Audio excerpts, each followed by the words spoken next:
Hi there folks, Ricky Tang here, and as you can see, well almost see, I'm standing in front of my new bike. I think it's time for the reveal. As I say in the video title, probably not what you think. So here we go. Yes. A Honda VFR 750, 1989 vintage. It's officially called an F2 model or an FK model. When the VFRs first came out, among other things, they had a 18-inch rear wheel and a 16-inch front.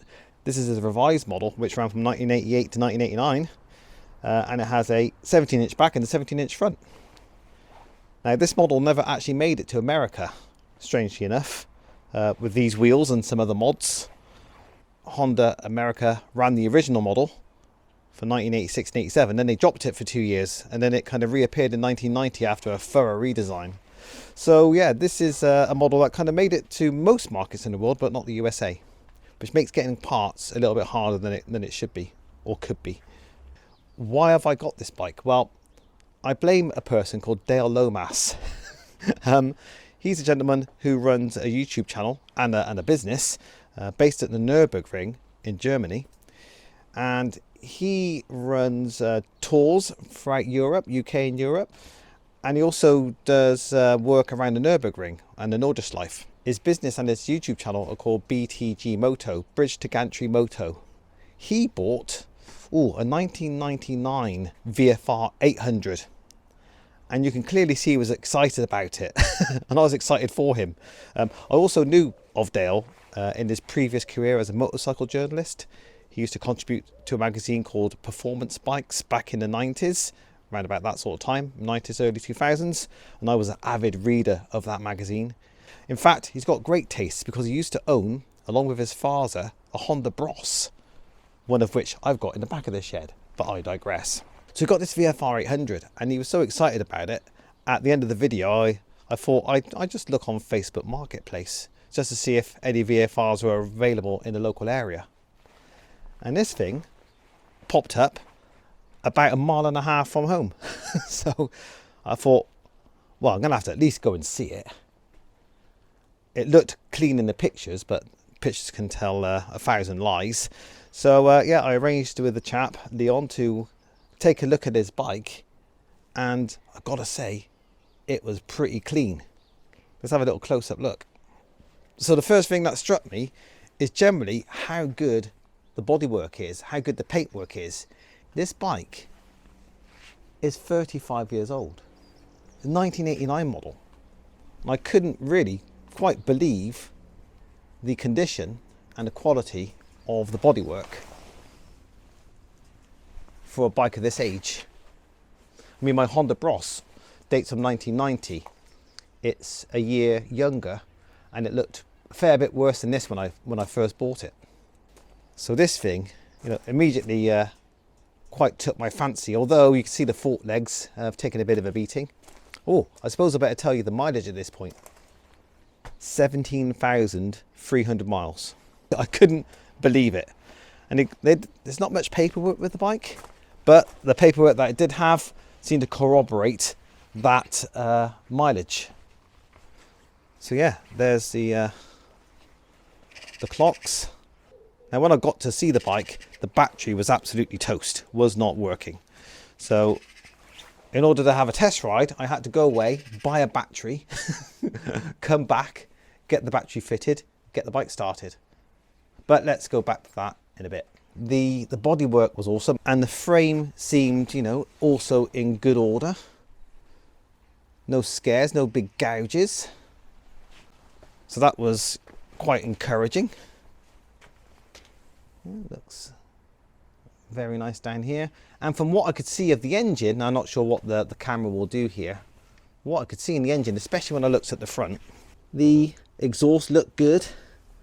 The paintwork on the cylinder head, oh, I don't know if you can see that, the paintwork on the cylinder head was intact mostly. I was like, how is this bike 35 years old and seemingly in really very presentable condition? Bodywork under here all looks, present and correct. Even the Radiator didn't look too beaten up. And there's an oil cooler at the top. Not too bad as well. Yeah, it just looked almost too good to be true, but I couldn't tell the owner that, obviously. I was impressed with how clean it looked back here as well, around the side stand area. Not too covered in chain lube. And what really excited me is when I looked underneath the bike. Again, it just looked, there's the bottom of the chassis there. Everything just looked surprisingly clean. And even more shocking is this, as far as I know, is actually the original exhaust collector and the original exhaust system on the bike. These mild steel systems didn't have a reputation for lasting very long.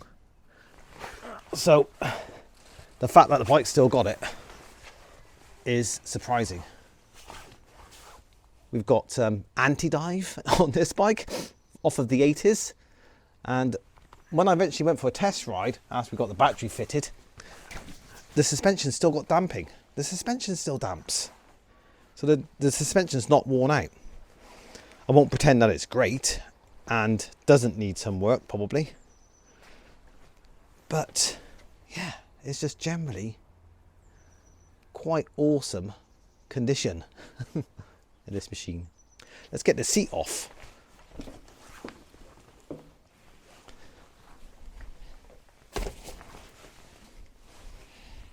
Yeah, look at this. It is so clean under here. So I haven't even washed the bike yet. So I wanted to show you guys what it looked like straight out of the box, so to speak, as I bought it. Yeah, label still intact. It's just a survivor, a real survivor. Now, yeah, when I saw that, had a ride, realised it was presentable, it steered straight, I had to try and have a deal off him. This is where things get interesting. The bike has no MOT currently because the battery is flat and it couldn't be MOT'd. The bike was in storage for 6 months or so. Plus it's got a little bit of damage. So let me show you about some of the downsides of this bike. So, issues with the bike. At some point in its recent history, the bike was knocked off its stand by a car reversing into it. So what we've actually got is some bodywork damage, which is a big shame, but not serious, no cracks, it's just scratches. I'm still surprised at what I'm looking at really here. But more importantly, when the bike did get knocked over, there was actually a crash helmet on the footrest hanger here. So the helmet actually damaged the exhaust. And this was a while ago, maybe a couple of years ago. So there's a dent there. It put a hole in the exhaust. So this is not a hole from rot, it's a hole from crash damage. But I can see further inside now, it has started to rust. The other one is perfectly intact. Yeah, real shame. Now, one of the issues is, yes, there is some chipped paint in a couple of areas that needs some attention. I mean, but come on, 35 years old. Even a label on the top of the tank's intact. Oh, there's one more thing. Someone attempted to steal this bike in the past and the steering lock's broke. So if I want to sort that out, I need a new ignition barrel, I think, steering lock, new key set. Oh, one other thing I need to pay attention to. When we first tried to go on a test ride with the bike, there was no clutch fluid, or it was very low. And we had to top it up with clutch fluid and kind of wait for the clutch to come back to us. So I'm also a little concerned about what's going on down here. Lifted paint. It looks like maybe the clutch slave, I think that's called, maybe that's been leaking down onto the water pump, possibly. But then again, down on the water pump, it looks like maybe water's been leaking with that bit of corrosion there on the bolt. So need to have a closer look down here, see what's going on. But other than that, what a clean bike. I haven't given you the history lesson yet. I've had a similar model, so can't remember exactly when now. In the 90s, I did buy the original model with the 18-inch rear and the 16-inch front. Thing is, I was so broke when I got that bike. I mean, I got a bank loan to buy it, but then when I was paying off the bank loan, I couldn't afford to do anything else or basically live day to day. So I couldn't afford any motorcycling clothes. I think I should have a picture of me wearing a brown second-hand suede coat. It wasn't a motorbike jacket. Nearest thing I could afford to a leather jacket. It was probably about £20 or something from a second-hand shop. That's what I had to buy as a coat when I bought this bike, bought the original bike. But I loved it. Unfortunately, I ran it into the ground. Couldn't afford to keep it maintained. It was my only form of transport. I did a lot of miles because I commuted 40 miles a day back and forth to work. By the end of its life with me, it was looking very sorry for itself. Anyway, the thing that really took my attention when I saw it advertised on Facebook Marketplace, the price was just £1,150. Basically, I didn't really need to bargain at that point or try to haggle. But after looking at the bike and giving it a ride, I lowballed him at 900 quid. I know, I felt bad doing it, but you gotta try, haven't you? So I tried 900, he said no, but we agreed a price, and that is a princely sum of £1,075 for all this. For that price, I couldn't afford not to buy it. Now, what do I need to do to it? Well, it needs an MOT, so it needs the silencer fixing, and to that end, I've actually ordered a set of reproduction exhausts, reproduction silencers from Marvin. I think they've been in the market, been in the game for many years. So reproduction silencers are coming from Italy, and by the time we get VAT added on and import charges, they might be near £400, unfortunately. But for this season, this summer, I think I'm happy enough keeping the bike pretty standard.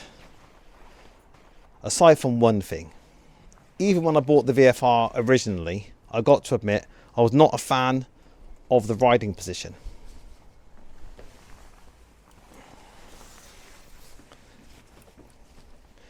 So, it's an 80s bike, it's an old school bike, it's got a relatively long tank, but I'm not a relatively long person.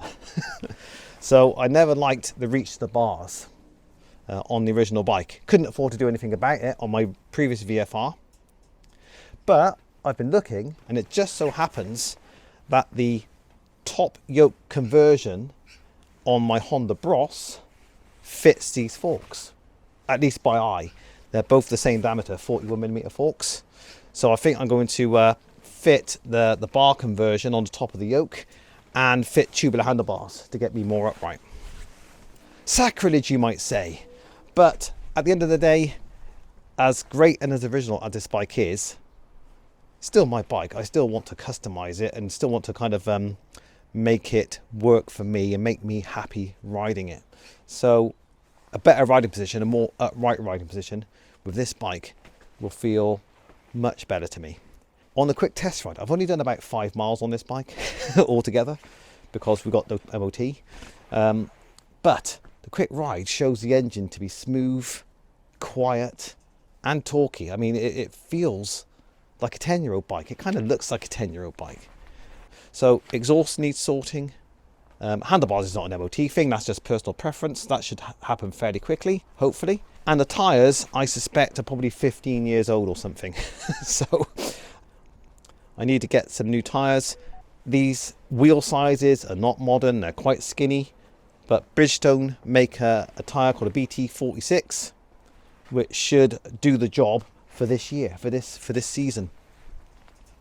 If I get brave enough, I would like to fit a CBR 600 front wheel and rear wheel to get more modern tyres fitted on the bike. That would be nice. Upgrade the front suspension, maybe change the rear shock as well. But that's all in the future. For now, I'm happy keeping this bike relatively standard and enjoying it this summer.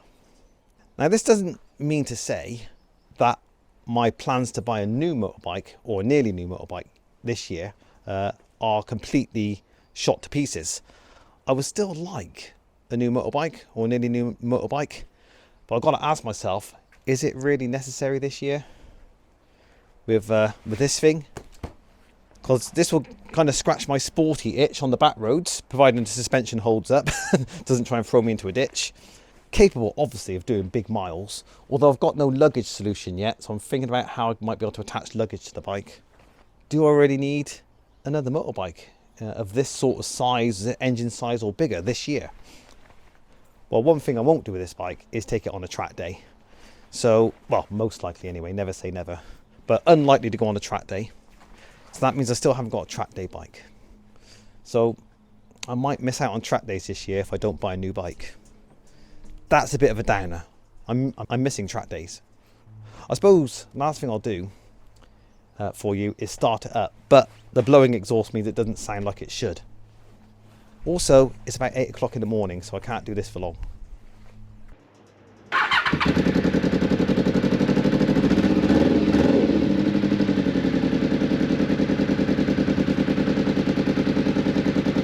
So yeah, the exhaust is blowing, but you can't hear any rattles, can you? Sounds pretty quiet.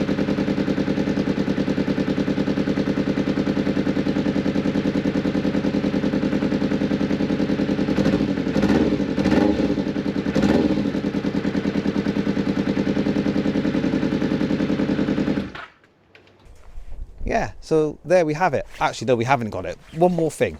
Couldn't believe this. I didn't realise this was the case on my old VFR. If it was, no, actually it wasn't on the original VFR. But this bike has an adjustable windscreen as standard. You can see a little kind of a lever in there, and there's one on the other side. This might be tricky, bear with me. Hopefully the camera won't fall off the seat. But I pull those towards me. I can lift the screen for sport touring.